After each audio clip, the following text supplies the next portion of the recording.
everybody. It's Terry. It's Diana. From For the Stitcher Soul. Thanks so much for joining us today. As you may know, if you watch our weekly videos, we are working on putting up different tutorials on how to do different things. And today, we're here to show you how to make fabric-covered buttons. They're real popular around here lately, and I actually got my first set when I went to market this past spring, and this was it by running with scissors and needles, and I near went blind because it was stitched 1 over 1 with silk thread. It's gorgeous. We love it, but we decided that we needed something that wasn't gonna strain our eyesight, so Diana and I came up with our own pattern and created a kit that you can do the same thing using some different patterns. So let's get cracking so that we can show you how to get started on a set now. So the first thing you're going to need is a button kit by Dritz. Our friend Vanna White here is showing you all the pieces and parts as I described them. So we're using the 1 1/8 inch button kit. It comes with 3 buttons, a silicone mold, and a little plastic cap that will help you make buttons. You're going to need 3 additional buttons. You're going to need some fabric. Now you want a piece of fabric big enough that you're going to be able to fit at least 6 buttons on for the project that we're working on. And you can use either 16 to 18 count Aida, or if you prefer linen, you can use 32 to 36. The linen you will be stitching over 2 so you won't go blind. You're going to need our pattern, obviously. And we have the numbers. We put this one together for the winter, January 24. It says snow 24, and then we have a couple of little motifs on there so that you can choose which one you would like to have available. So you can either do snow and a couple of the motifs, or you can do snow and the year 24. You will also need a wood display rack and some Velcro. You'll also need a hammer, a block of wood, some scissors, and if you don't have already sticky Velcro, you will need some glue. We've put together the kit, as I just mentioned, with the fabric you need, the pattern, and everything except the hammer, the block of wood, the scissors, and the glue in our kit, which will be available on our website or in our store, and we will put a link down in the comments section for anybody interested in obtaining one of our kits. So let's get cracking. So take your button kit, okay, and on the back side of your button kit, you want to make sure that you take your kit apart carefully to preserve the back piece, because the back piece will give you some brief written instructions, but it also, more importantly, gives you the template to help you cut out your fabric to just the right size for making your fabric covered button. In our kit, we actually went through and we made a template for you out of mylar, clear plastic mylar, very popular with quilters for creating templates for multiple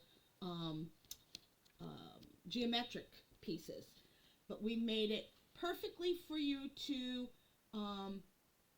cut your template out. So the next thing you want to do is you want to take your fabric, and Diana already already has the piece with a bunch of letters and numbers stitched out. We want to make sure the piece of fabric is big enough that you'll be able to lay out at least 6 buttons for the project. You can use scraps for this. It's a great way to use scraps. You can make them different fabrics. You can use all the same fabric. It's entirely up to you when you're putting your buttons together. The biggest thing you want to make sure is that you have enough space between your letters so that you can trace out your circles and be able to cut them. So Diana actually likes to trace her circles out on her fabric so that she can make sure that the letter is centered in the circle. So now, once you do that, you want to stitch up your numbers, your letters, your motif, whatever you're going to put on your button. You want to make sure you get them stitched up. And as I said, Diana already has some stitched up here. And you want to cut them out. And Diana did cut one out ahead of time. So you want to take your circle and you want to take your silicone mold and you want to take your piece of fabric wrong side up and place it in the center of the silicone mold.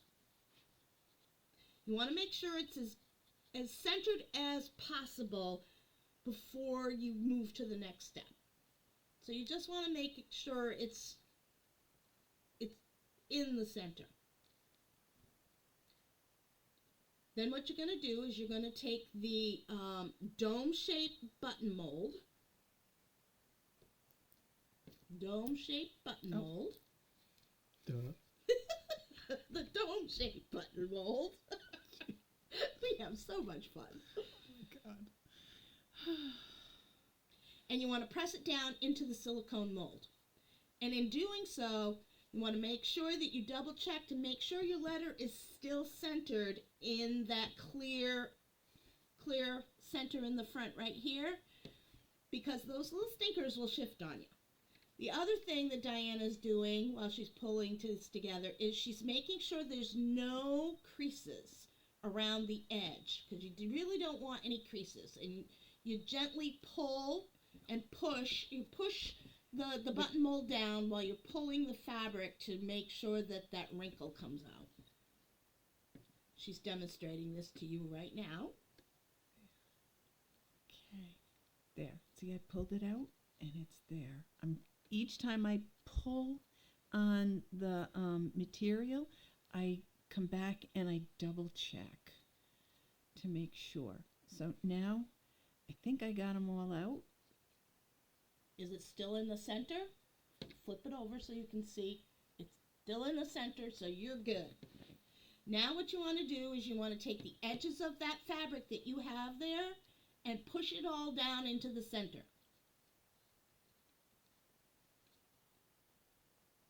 I try and get it as flat down as I can because it makes the next step a little bit easier.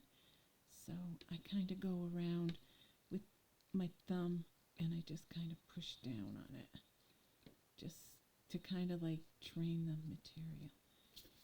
Okay. So the next step, you're going to take the back piece. Now the kit comes with 3 back pieces that have a little metal flange on the back that you use to stitch for a button.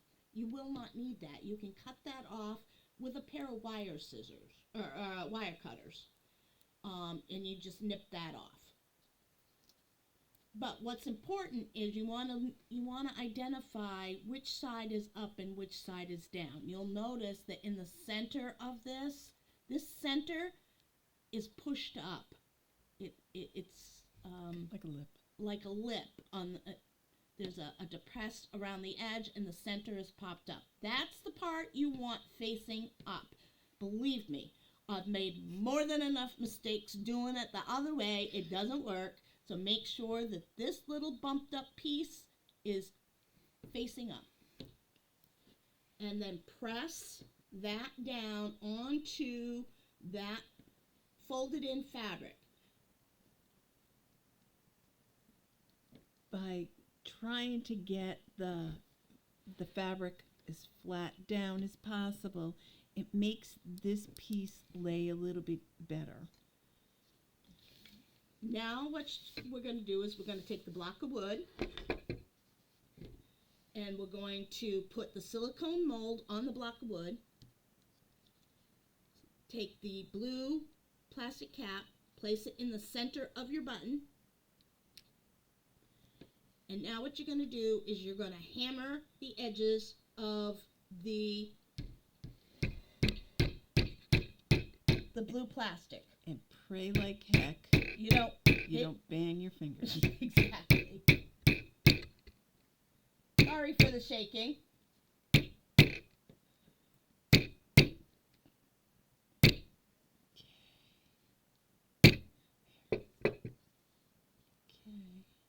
Beautiful. Nicely done. So Now she has her Oh. edges all tucked in. Now pop your button out of the silicone mold.